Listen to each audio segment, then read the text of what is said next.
Publicity పిచ్చితో ప్రజల ప్రాణాలు కాపాడుతున్న 108 అంబులెన్స్లపై వైఎస్సార్ కాంగ్రెస్ పార్టీ అసత్య ఆరోపణలు చేస్తోందని ఎమ్మెల్యే ఆర్ఎన్ శ్రీనివాసులు విమర్శించారు. ఎన్డీఏ కూటమి ఏడాదిన్నర పాలనలో 108, 104 అంబులెన్స్లను ప్రక్షాళన చేసి పాతపాటి స్థానంలో కొత్తవి సమకూర్చిందని ఆయన తెలిపారు.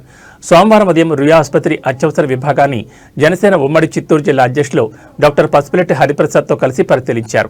వైద్యం సక్రమంగా అందుతుందా, అంబులెన్స్లు సమయానికి వస్తున్నాయా అంటూ రోగులను ఎమ్మెల్యే అడగ్గా సక్రమంగా వైద్యం సమయానికి అంబులెన్స్లు వస్తున్నాయని చెప్పారు.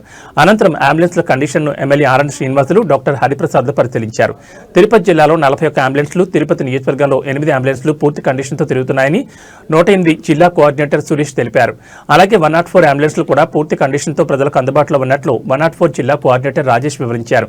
అంబులెన్స్లు పూర్తి కండిషన్తో రోగుల సేవలో పనిచేస్తున్న వైఎస్సార్ కాంగ్రెస్ పార్టీ నాయకులు 108, 104 అంబులెన్స్లపై అసత్య ఆరోపణలు చేస్తున్నారని ఎమ్మెల్యే ఆర్ఎన్ శ్రీనివాసులు చెప్పారు.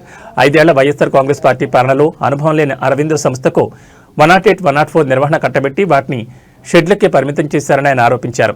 ముఖ్యమంత్రి చంద్రబాబు నాయుడు, ఉప ముఖ్యమంత్రి పవన్ కళ్యాణ్లు ఏడాదిన్నర పాలనలోనే 190 ఆధునిక అంబులెన్స్లు కొని ప్రక్షాళన చేశారని ఆయన చెప్పారు. ముఖ్యమంత్రి చంద్రబాబు నాయుడు, ఉప ముఖ్యమంత్రి పవన్ కళ్యాణ్లు ధ్వంసమైన రాష్ట్రాన్ని పునర్నిర్మిస్తుంటే నిత్యం వైఎస్సార్ కాంగ్రెస్ పార్టీ నాయకులు అసత్యాలు ప్రచారం చేస్తున్నారని ఆయన విమర్శించారు. వైద్య రంగాన్ని బలోపేతం చేసేందుకు ఎన్డీఏ కూటమి ప్రభుత్వం కృషి చేస్తుందని ఆయన తెలిపారు.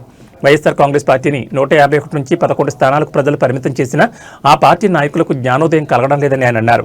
ఈ కార్యక్రమంలో జనసేన నగర అధ్యక్షులు రాజారెడ్డి, హెచ్డీఎస్ సభ్యులు మునుస్వామి, వన్నెకుల క్షత్రియ కార్పొరేషన్ డైరెక్టర్ బాలసుబ్రహ్మణ్యం అయ్యంగార్, గంగమ్మగుడి పాలక మండలి సభ్యులు మధులత, హరిశంకర్, చందు, లచ్చిరాయల్, దిలీప్, ఉదయ్, శిరీష, శ్రావణ్, ఆమదాల వెంకటేష్, భరత్, లక్ష్మి తదితరులు పాల్గొన్నారు.